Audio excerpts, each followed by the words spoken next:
साथियों, class 12th में grammar का पोर्शन भी पूछा जाता है।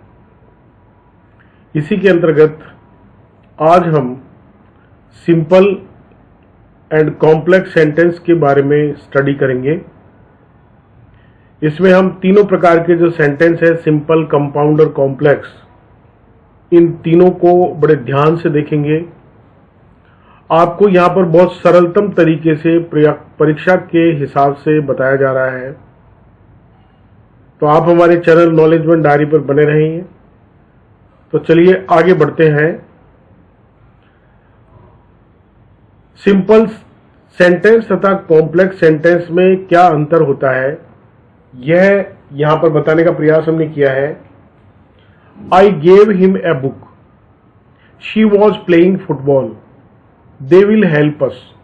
उपरोक्त तीनों ही वाक्य सिंपल सेंटेंसेस है, क्योंकि तीनों ही वाक्यों में केवल एक एक ही फाइनाइट वर्ब यानी गेव, प्लेइंग और हेल्प दी हुई है। तो परिभाषा के अनुसार a simple sentence is a sentence which has only one finite verb and may have a subject and predicate. Subject जैसे I, she और they है, और predicate verb के बाद वाला जो भी पार्ट है, जैसे him, a book, football etc., ये सब predicate की श्रेणी में आते हैं। एक साधारण वाक्य वह वाक्य होता है जिसमें केवल एक ही नियंत्रित क्रिया यानी फाइनाइट वर्ब होती है। वह एक ही कर्ता व विधेय हो सकता है, प्रेडिकेट हो सकता है। ऊपर दिए गए तीनों वाक्य क्लॉज कहलाते हैं, क्योंकि एक सिंपल सेंटेंस में केवल एक ही क्लॉज प्रयुक्त होता है। अब पुनः इन वाक्यों को देखिए। I told him then he was reading in the room. इन दोनों वाक्यों को जोड़कर एक वाक्य एक प्रकार से बनाया जा सकता है। कैसे? आई told him when he was reading in the room, या देन की जगह व्हेन पढ़ा जाए, सॉरी। उक्त वाक्य एक कॉम्प्लेक्स सेंटेंस कहलाता है, क्योंकि इसका परिभाषा में देखिए कि एक complex sentence is a sentence which consists of two or more classes. एक जटिल वाक्य व मिश्रित वाक्य कॉम्प्लेक्स सेंटेंस वह होता है जिसमें दो या दो से अधिक उपवाक्य यानी क्लाजेस हों। और यहां पर वाक्य ही was reading in the room को देन के स्थान पर व्हेन लगाकर जोड़ा गया है। चूंकि देन एक एडवर्ब है, अतः यहां पर जोड़ा गया when he was reading in the room एक एडवर्बियल क्लाज कहलाता है। इस प्रकार से एक कॉम्प्लेक्स सेंटेंस में दो या दो से अधिक सब्जेक्ट या प्रेडिकेट स्ट्रक्चर्स हो सकते हैं। दूसरे शब्दों में, एक complex sentence is one that contains one main class यानी प्रिंसिपल क्लास एंड वन और मोर सबऑर्डिनेट क्लासेस। एक कॉम्प्लेक्स सेंटेंस वह होता है जिसमें एक प्रधान उपवाक्य यानी प्रिंसिपल क्लास तथा एक या अधिक आश्रित उपवाक्य यानी सबऑर्डिनेट क्लास होते हैं। उक्त वाक्यों में I told him principal clause है तथा when he was reading in the room एक सबऑर्डिनेट क्लास है, क्योंकि यह प्रिंसिपल क्लास के लिए एडवर्ब का काम कर रहा है। यहां पर यह स्पष्ट हो जाता है कि सबऑर्डिनेट क्लास को प्रिंसिपल क्लास से जोड़ने के लिए एक कंजक्शन का प्रयोग किया जाता है, और यहां पर दोनों वाक्यों को जोड़ने के लिए व्हेन का प्रयोग किया गया है, जो कि एक कंजक्शन है। यहां एक ध्यान देने बात यह है कि एक प्रिंसिपल क्लास को सबऑर्डिनेट क्लास से जोड़ने के लिए जिन कंजक्शंस का प्रयोग किया जाता है वे सबऑर्डिनेटिंग कंजक्शंस कहलाते हैं। तो यहां पर तीन बातें आ रही है कि कॉम्प्लेक्स सेंटेंस में दो या दो से अधिक प्रेडिकेट और सब्जेक्ट हो सकते हैं, और सबऑर्डिनेट क्लास और प्रिंसिपल क्लास को जोड़ने के लिए जो कंजक्शन यूज किया जाता है उन्हें हम सबऑर्डिनेटिंग कंजक्शन कहते हैं। अब निम्नलिखित उदाहरण को ध्यानपूर्वक देखिए। I know it, the thief was escaped. हम इन दोनों वाक्यों को इस प्रकार से जोड़ सकते हैं कि दूसरा वाक्य पहले वाक्य के सब्जेक्ट ऑब्जेक्ट के स्थान पर लग जाए तो वह ऑब्जेक्ट का काम करे। जैसे I know that the thief has escaped.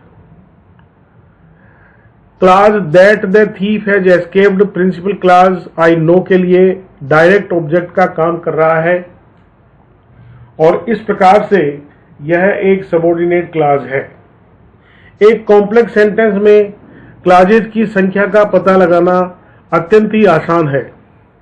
एक कॉम्प्लेक्स सेंटेंस में जितनी फाइनाइट वर्ब होती है उसमें उतने ही क्लाजेस होते हैं, अर्थात the number of finite verbs is equal to the number of clauses, जैसे I am writing a book. उक्त वाक्य में केवल एक ही फाइनाइट वर्ब यानी राइटिंग दी हुई है, अतः इसमें केवल एक ही क्लाज है, वह यह साधारण वाक्य यानी सिंपल सेंटेंस है।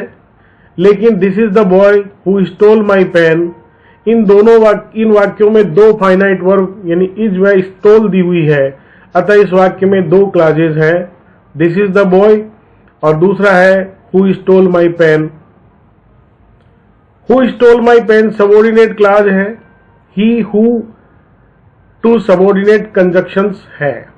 ये ही जो शब्द है ये हु के लिए सबऑर्डिनेट कंजक्शन का काम कर रहा है। इस प्रकार से if you do not strike while the iron is hot, you cannot mold it। उक्त वाक्य में तीन फाइनाइट वर्ब्स हैं, स्ट्राइक, इज, ए मोल्ड है।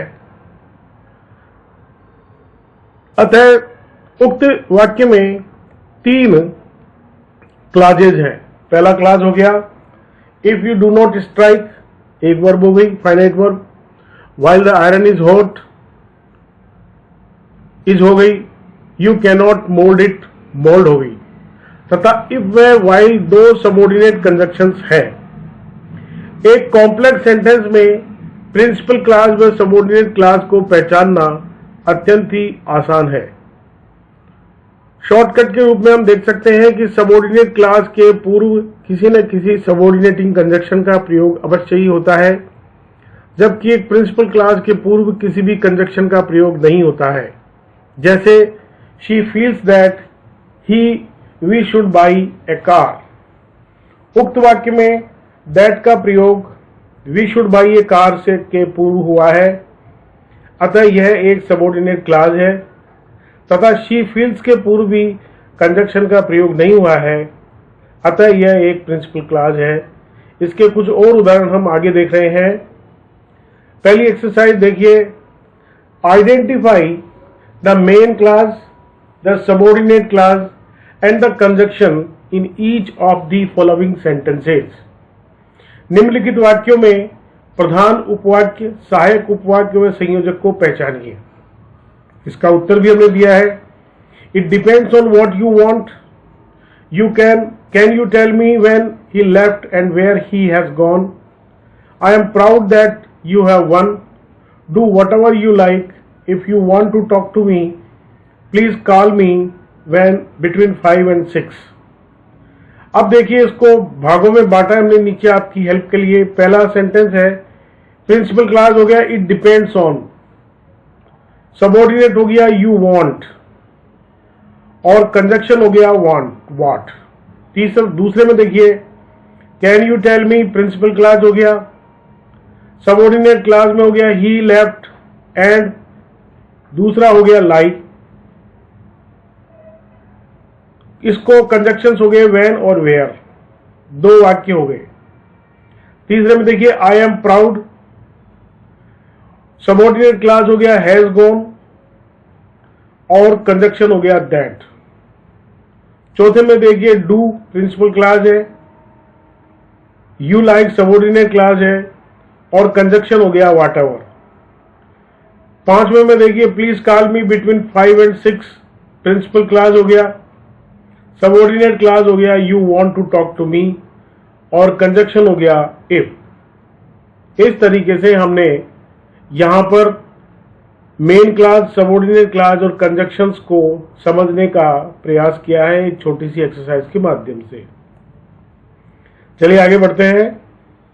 A noun class is a subordinate class that can be used in one of the positions that is usually occupied by a noun, pronoun, noun phrase in a sentence, subject, object और complement के रूप में। एक noun class वह आश्रित उपवाक्य होता है जो किसी संज्ञा, सर्वनाम या नाउन फ्रेज द्वारा किसी वाक्य में दिए जा रहे सब्जेक्ट, ऑब्जेक्ट या कॉम्प्लीमेंट का कार्य करे। अर्थात नाउन क्लास वह क्लास है जो नाउन का काम करे। नाउन क्लास को निम्नलिखित 5 रूपों में पहचाना जा सकता है। Noun clause subject to a verb के रूप में कार्य करता है। What he said pleased me. Where she is going is not known. That he went there is uncertain. उपरोक्त वाक्य में तिरछे छपे शब्द सबऑर्डिनेट नाउन क्लासेस हैं। ये सेंटेंसेस में सब्जेक्ट का कार्य करते हैं। दूसरा देखिए, noun clause object to a verb के रूप में कार्य करता है, यानी क्रिया के ऑब्जेक्ट के रूप में।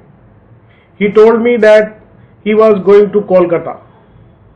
आई don't know where he lives.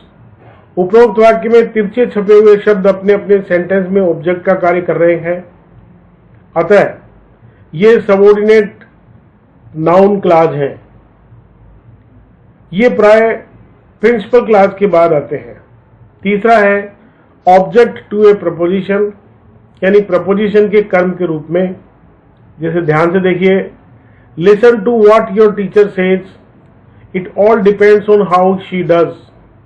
उपरोक्त वाक्य में तिरछे अक्षरों में छपे हुए क्लासेस सबऑर्डिनेट नाउन क्लासेस हैं। ये प्रपोजिशंस टू तथा ऑन के बाद प्रयुक्त हुए हैं। कॉम्प्लीमेंट टू ए वर्ब क्रिया के पूरक के रूप में। This is what I want to say, life is what we make. उपरोक्त वाक्य में तिरछे अक्षरों में छपे क्लासेस अपूर्ण क्रिया के पूरक हैं। ये सबऑर्डिनेट नाउन क्लासेस हैं और अपने पूर्व आने वाले क्लासेस की वर्ब्स के कॉम्प्लीमेंट्स हैं। अब देखिए, case in apposition to a noun और प्रोनाउन, संज्ञा सर्वनाम के समानाधिकरण के रूप में हम इसको देखेंगे। The news that he died is incorrect, it is good that he has come back. जब एक नाउन या प्रोनाउन के बाद दूसरा नाउन या प्रोनाउन आए और वे दोनों समानार्थक हों, अर्थात एक ही व्यक्ति या वस्तु के लिए प्रयुक्त हों, तो दूसरा नाउन या प्रोनाउन पहले वाले नाउन या प्रोनाउन का केस इन अपोजिशन कहलाता है, यानी समानाधिकरण के रूप में उसका इस्तेमाल होता है। वाक्य 1 में देखिए कि द न्यूज नाउन के लिए ही यानी प्रोनाउन डाइड वाक्य का प्रयोग किया गया है। वाक्य 2 में इट प्रोनाउन के लिए ही प्रोनाउन हैज कम बैक आए हैं। अतः ये सभी एक दूसरे शब्द पहले शब्दों के केस इन अपोजिशन है। अध्ययन की सुविधा की दृष्टि से हम नाउन क्लास को 2 भागों में बांट सकते हैं। पहला है that noun class way class जो केवल स्टेटमेंट को जोड़ने के लिए प्रयुक्त होते हैं। क्वेश्चन क्लास वे क्लास जो प्रश्नवाचक वाक्यों को जोड़ने के लिए प्रयुक्त होते हैं। दैट नाउन क्लास ये केवल स्टेटमेंट्स को ही जोड़ने तथा उसमें सबऑर्डिनेटिंग कंजक्शंस के रूप में केवल दैट का ही प्रयोग किया जाता है। सब्जेक्ट के रूप में एक दैट नाउन क्लास एक वाक्य में सब्जेक्ट का कार्य कर सकता है। एक डायग्राम को देखिए, he will tell a lie, it is known to all. अब इसको जोड़ा गया है, that he will tell a lie is known to all. Direct object के रूप में भी दैट का क्लास होता है। एक दैट नाउन क्लास एक सहकर्मक क्रिया के डायरेक्ट ऑब्जेक्ट का कार्य कर सकता है। जैसे देखिए, I know it, they have won the match. I know that they have won the match. उक्त उदाहरण की that they have won the match एक दैट नाउन क्लास है जो प्रिंसिपल क्लास आई नो के लिए सबऑर्डिनेट क्लास का काम कर रहा है। अगला देखिए, सब्जेक्ट कॉम्प्लीमेंट के रूप में प्रयोग। कुछ लिंकिंग वर्ब होती है, जो बी टाइप वर्ब्स होती हैं, इनको लिंकिंग वर्ब कहा जाता है। ये is, am, are, was verb के होती हैं के पश्चात दैट नाउन क्लास का प्रयोग कर्ता के पूरक के रूप में किया जा सकता है। इस डायग्राम को देखिए, द एडवाइस इज दिस, और दूसरे में है you should get up early. The advice is that you should get up early. अगला देखिए, नाउन क्लास एडजेक्टिव कॉम्प्लीमेंट के रूप में भी प्रयोग होता है। तो दैट नाउन क्लास का प्रयोग कभी कभी एक एडजेक्टिव के कॉम्प्लीमेंट के रूप में भी हो सकता है, जैसे we were glad that everybody helped us, it is good that everybody was pleased. इस प्रकार का स्ट्रक्चर सामान्यतः निम्नलिखित एडजेक्टिव्स के साथ प्रयुक्त होता है। और अगला है नाउन कॉम्प्लीमेंट के रूप में। कुछ एब्स्ट्रैक्ट नाउन्स यानी भाववाचक संज्ञाओं के साथ दैट नाउन क्लास का प्रयोग किया जाता है, जैसे the fear that someone will beat him is baseless, the hope that we shall win is not fulfilled. अब एक्सरसाइज 2 को देखिए, combine sentences A and B in the following sentences in such a way that sentence B is used as the that noun clause at an appropriate position in sentence A।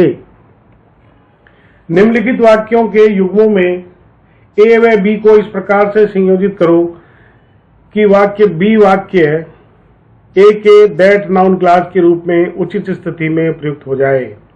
जैसे अब ये देखिए आप, I thought it and you were coming tomorrow। अब इसका ये हमने A और बी की एक एक्सरसाइज है। I thought that you are coming tomorrow, ये इसका आंसर हो गया।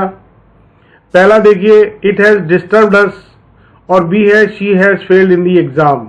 इसका उत्तर है that she has failed in the examination has disturbed us. दूसरा देखिए, ही बिलीव्ड इट और she could not do it. इसका उत्तर है he believed that she could not do it. तीसरा देखिए, she said it, she had looked into the matter, she said that she had looked into the matter। चौथा देखिए, it is glad, और बाद में है she has found me, it is glad that she has found me।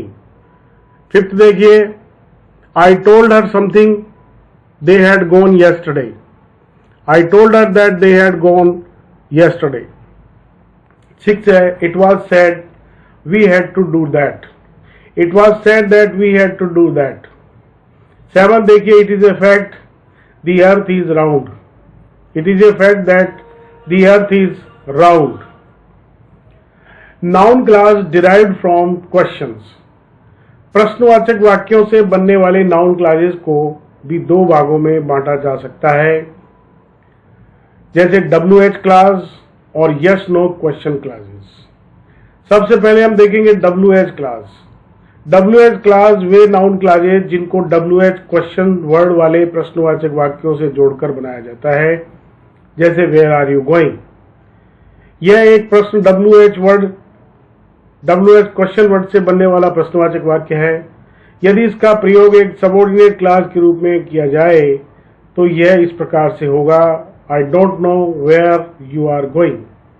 प्रश्नवाचक वाक्यों को साधारण वाक्य में बदल दिया जाता है। इसके कुछ और उदाहरण है, I never believed it, what did you tell her, I never believed what you told her. दूसरा देखिए, you may know it when can I go home, you may know when I can go home.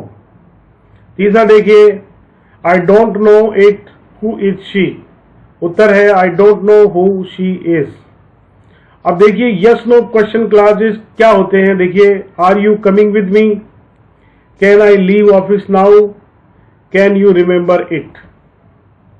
उपरोक्त तीनों ही वाक्य में yes no answer type प्रश्नवाचक वाक्य हैं। इनका प्रयोग भी सबऑर्डिनेट क्लासेस के रूप में ऑब्जेक्ट की तरह से किया जा सकता है। इस प्रकार के वाक्यों को कंजक्शन के रूप में इफ का प्रयोग किया जा सकता है। जैसे he asked me if you are coming with me, tell me if I can leave office now, I wonder if you can remember it. ध्यान देने की बात है, ऑब्जेक्ट के रूप में इफ या वेदर का प्रयोग किया जा सकता है, लेकिन सब्जेक्ट के रूप में सामान्यतः वेदर का ही प्रयोग किया जाता है। जैसे आई डोंट नो इफ या वेदर शी इज इल और not. Noun clauses with imperatives, सामान्यतः request, order, advice, demand, suggest, propose, recommend, urge इत्यादि क्रियाओं के साथ इस प्रकार का प्रयोग होता है। जैसे द स्टूडेंट अर्ज that the exam should be postponed, इसमें दैट नाउन क्लास का प्रयोग होता है। ये वाक्य में ऑब्जेक्ट के रूप में प्रयुक्त किए जाते हैं। अब एक एक्सरसाइज देखिए, put the most suitable word in the spaces to complete the following sentences choosing from the brackets given against each space. प्रत्येक रिक्त वाक्य के सम्मुख दिए गए कोष्टक में उपयुक्त शब्द चुनकर निम्नलिखित वाक्यों को पूरा कीजिए।